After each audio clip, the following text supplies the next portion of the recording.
We are now headed into a very special announcement. This is an exciting moment in our program, the announcement of the World Design Medal. This is a rare occasion that has only previously been awarded once on our 60th anniversary 5 years ago. The World Design Medal recognizes the impact of one individual, the impact that one individual has had on their peers in their local design community and internationally. It acknowledges the power of industrial design innovation and raises awareness of how it positively impacts our world through the work of one individual. We at WDO are very pleased to have the opportunity to announce today the 2022 recipient of the World Design Medal with a special session within our Let's Talk Leadership program. The criteria for this award are the following. The recipient should have significantly contributed to raising the profile of the industrial design profession, should have contributed a body of work with global reach, and their body of work should demonstrate a significant and positive impact on the economic, social, cultural, and/or environmental quality of life. I believe you will all agree that our recipient today has handedly accomplished all three and so much more over her career. I hand it over to WDO President David Kusuma, who will share a bit more about the selection process for the World Design Medal and announce this year's recipient.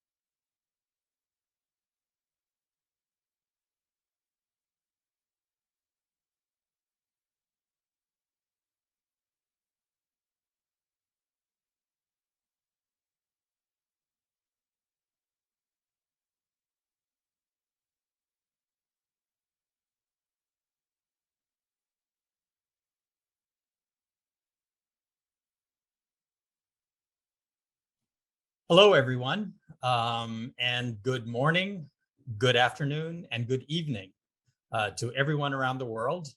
My name is David Kusuma, President of the World Design Organization, also known as WDO. So I'm very, very happy to be here with you. If you don't already know, it's a very special day for the WDO, and this is because of WID, the World Industrial Design Day. On the 29th of June, where we celebrate industrial design everywhere around the world. So this year also happens to be the 65th anniversary of ICSID and the World Design Organization. So this year holds even more significance for the WDO and for our design profession. I want to take this opportunity to announce the World Design Medal. And this is the premier recognition, which is given by the world design community and the WDO to recognize the individuals who have significantly contributed to the design profession through their lifetime of achievements. And in doing so, they have raised the visibility and the awareness of our profession and has had a huge positive impact on how design can play a major role to raise the quality of life around the world. So first, a little about the selection process. It starts as an open nomination, and nominations were received by WDO from all over the world. And this is not only from WDO members, but also from the global design community at large. From there, the evaluation was a two-step process with selection completed by both the WDO board as well as the Senate. So first, the WDO board of directors reviews the detailed backgrounds of all nominees, and eventually they promote a short list of candidates to the final round. This short list is then presented to the WDO Senate for final review and final selection. For those of you who are not familiar with the WDO Senate, It's a group of prominent past presidents of both ICSID and the World Design Organization who have led the organization in the past and who now serve with the designation as Senator of WDO. They serve as strategic advisors to the WDO President and to the Board of Directors. So you can imagine that it was not an easy process. I would say that all of the candidates on the shortlist were exemplary, all are well known, and all extremely deserving of this honor. However, after final deliberation, the final selection was determined, and this is the reason that we are gathered here today. As president of the World Design Organization, I have the privilege and the honor to present the 2022 recipient of the World Design Medal, which this year is being presented to Dr. Patricia Moore. So Patricia, can you join me on stage? Hello, David. Hi, Patty. Really great to see you. We've known each other for many, many years. I'm so pleased to be able to present this honor to you and to have you represent the World Design Medal for WDO this term. So I'm going to just quickly give a little bit of background on your legacy. So Patty Moore, Patricia Moore, is a pioneering female designer, a gerontologist, which for those of you who are not familiar with the term, is a social scientist of the aging. She's an author, an educator, and a really prominent design thought leader. So Patty has been named by ID Magazine as one of the 40 most socially conscious designers in the world. In the year 2000, she was selected by a consortium of news editors and organizations as one of the 100 most important women in America. So Syracuse University has selected Patty for a 2012 honorary doctorate for serving as a guiding force for a more humane and livable world, blazing a path for inclusiveness as a true leader in the movement of universal design. So really, congratulations, Patty. So happy to have you here and so proud to be presenting this award to you. So I'm going to pass this along to you, Patty, and ask if you could say a few words. Thank you so much. I take such pride in being a member of the World Design community. I'm speaking to you from Sheffield University in UK right now. I'm about to go to Belfast for a visit with Ulster University, and then I'll end up this trip at the Royal College of Art in London. This has been the beauty of my career and my life. I've been a consultant. At the same time, I'm working with academia and mentoring students. And as I have always reminded them, if your job is not your joy, get moving. I have been joyous my whole career. I pinch myself.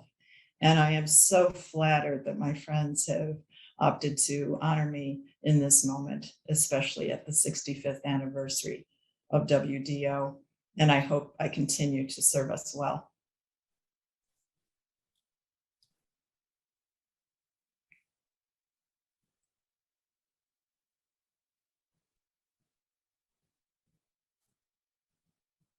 Thanks so much, Patty, for your statement. I'd like to now take the opportunity to invite Meghan Preiss to join the conversation. Meghan is a member of the WDO Board of Directors. Formerly in the last term, she was one of the leaders within the Young Design Circle, but now a board member. So Meghan, welcome to the conversation. Thank you, David. And congratulations, Miss Patty. It is such an exciting moment to see my mentor and my friend be awarded such a high honor. We've met a couple years ago, and ever since, you have continuously promoted me and encouraged me to step into my leadership roles. And one of my favorite pieces of advice that you've ever given me is to stand on the shoulders of whom you admire. And as you're doing so, continue to lift the next generation. And I would like to say that we're doing that, and we're doing that within WDO, and all because of the inspiration that you've provided me. And I think just bringing it back to the theme of what World Industrial Design Day is, let's talk about leadership. There's no better person to award this honor to right now, just based on your leadership, not only in design, but to women and the future generations. And I'm so excited to see a strong female lead continue to inspire next generations and designers around the globe. You know, Meghan, a reporter asked me the other day if I was habitually a person whose glass was half full. And I smiled and gave pregnant pause and finally said, "What glass?" And I mean that most sincerely. I just feel, even with the headlines we see today, that design is in a situation, in a position of potential for leading the world, not just past COVID, but to a new era of peace, tranquility, success, thriving. Every aspect of design is going to make this world the place that's meant to be, a better place. If I didn't fully believe that, I don't think I could leave my bed in the morning. And the other piece of that is because of you and your generation and the young designers who are going to follow you. I believe that you are empowered because we're working together. And just as we were told in kindergarten, holding hands and sticking together through thick and thin and all of the challenges we face. I've never been more hopeful. I see more opportunity than to look and shake my head in dismay. That doesn't get us anywhere. And I think that's the true spirit of design thinking, that we believe we can make things better. Yeah, really, really great statement, Patty. So now that I have both of you here, I want to draw us back to the conversation on leadership, because leadership by design is really the theme of our World Industrial Design Day. And I think it's so fitting, Patty, that you have now been given this great honor. So I want to start with you, Patty. Can you give us some feedback in terms of your career and your start, and what really turned you into the leader that you are today? What were some of the key moments in your life that you can think of that made you who you are? Well, here in Sheffield, we're talking about an industrial town. It was a steel town. Things have changed in recent decades. And I'm from a steel town. I was born and raised in Buffalo, New York, and it's no longer a steel town. But it's just the backbone of being a blue collar kid that I think really transformed my capacity for creativity and my willingness to challenge the people that said no. And I got that from the very earliest of ages. And when I was honored to be hired by Mr. Lowy to go to the New York office of Raymond Lowy International and be his only female industrial designer at the time, I didn't do so thinking, oh, this isn't fair, this isn't right, but I represented, I think, that empty seat at the table. I was raised with my grandparents. And so every opportunity I had to say, well, wait, before we design that dial or before we design the handle on the refrigerator, what about someone with arthritis? What about someone like my grandmother? What about someone without mobility? What about someone like my grandfather? And then what about someone like me, trying to do something that required such strength that I wasn't able to get through the simplest tasks of everyday living. And I think finally having that evenness, that equity of both genders at the table, at the very least, started to make a tremendous difference. And then, as you know, I sent Mr. Lowy a memo.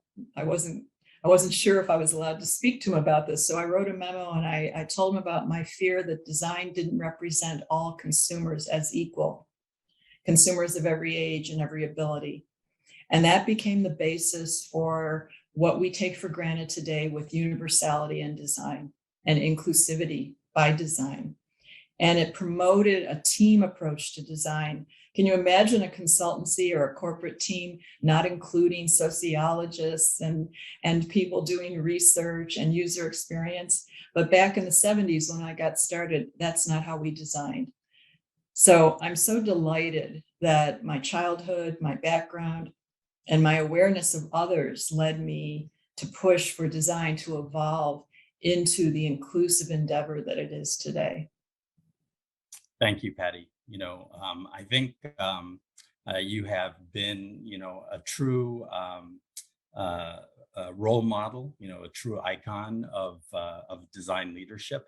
And I think that, it's really relevant, what you talk about in terms of, how your upbringing can lead you to how you are functioning as a leader in the profession today. I want to just quickly shift over to Meghan. So Meghan, Patty Moore is a pioneer, one of the pioneers of our profession, and you represent really the young generation now, coming up. I'd like to kind of get your insight as well into what leadership means to you, and what your aspirations are as we move forward. Yeah, thank you. A lot of my points of view, I feel like, are really developed and built on the foundation of what I've learned from Miss Patty and the mentors around me. And I think part of being a younger generation is we're still dreamers. We're not naive. We're not naive in the world of what is financially possible, what's feasible, but we're still able to dream. And so having the next generation be a part of leadership, be a part of the board of directors or in those conversations allows that organization or that problem to expand beyond what is possible, because you have that voice of the dreamers, you have that voice of the people you're actually building the world for. And that's the thing to remember, is that the generation that is leaders right now, you're crafting a world for my generation. And then my generation is going to come in and craft the world for the next generation.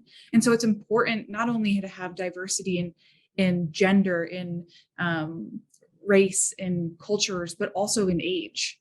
It's not just having the leaders who are now, but also being mentored by the leaders who are moving on in their career and retiring, and now being more motivational speakers because they've lived through it. And it's about getting inspired by the next generation and the youngest generation, which is now Alpha and Gen Z, to see what they want their future world to be. And I really believe that design leadership allows us to, or leadership in design allows us to empathize with all generations and allows everyone to have that seat at the table. So while right now we're still working, Miss Patty did a great job of carving the path for women to have a spot in design and have a voice in design. And I'm grateful, because part of that is I am now encouraged to be on a board of directors and be the youngest member of the World Design Organization's board of directors. But also now I get to carve a path for future generations and potentially younger people to help inspire what the World Design Organization will do in the future. Thanks so much, Meghan. Very inspirational.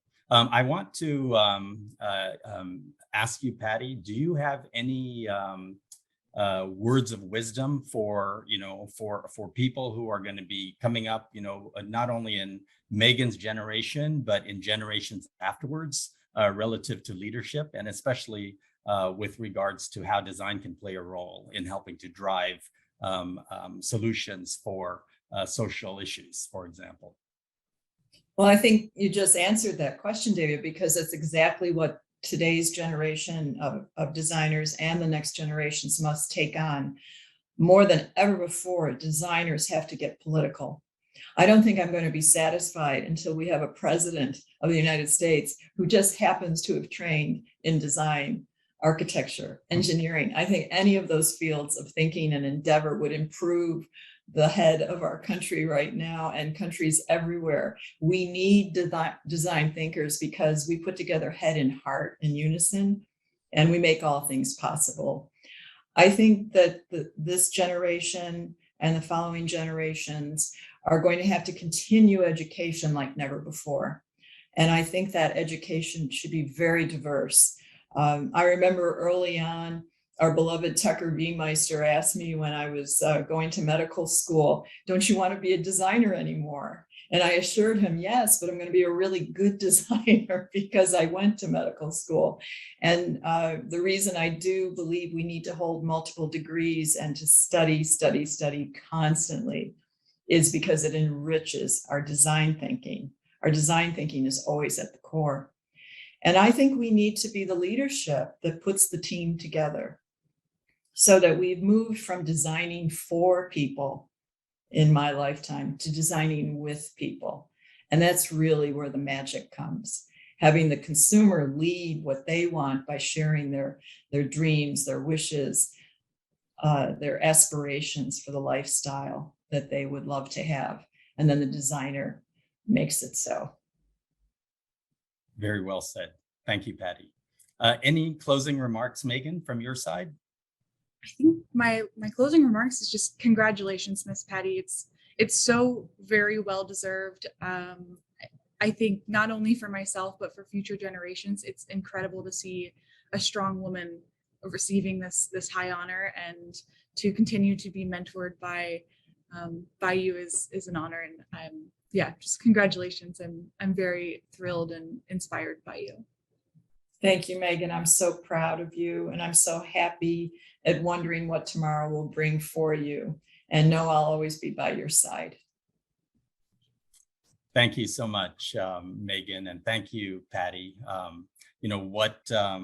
What you just mentioned, I think, is really kind of the hallmark of what design will have to focus on in the future. I think the days of just focusing on, the simplicity of developing products or services is now, gone. I think we're still going to have to play a role there. But I think design does have a higher calling. We have the ability to affect, positive mind change. And we do have the skills to kind of bridge and tie together different disciplines in order to get things done which were not possible before. So looking forward to that as well. Okay, so I think that we're now coming to almost the end of our session. Patty, I want to just again really congratulate you on this great honor. It's something that is very significant, again, not only because it's the World Industrial Design Day, but it is the 65th anniversary of the World Design Organization, of the WDO. And I can't think of a better person to be granted this honor than you, Patty. Thank you, David. Happy anniversary, everybody. Thank you. Happy anniversary. Thank you. Congratulations again to Patricia Moore, recipient of the 2022 World Design Medal, and many thanks to WDO President David Kusuma and WDO board member Meghan Preiss for joining us for that special moment.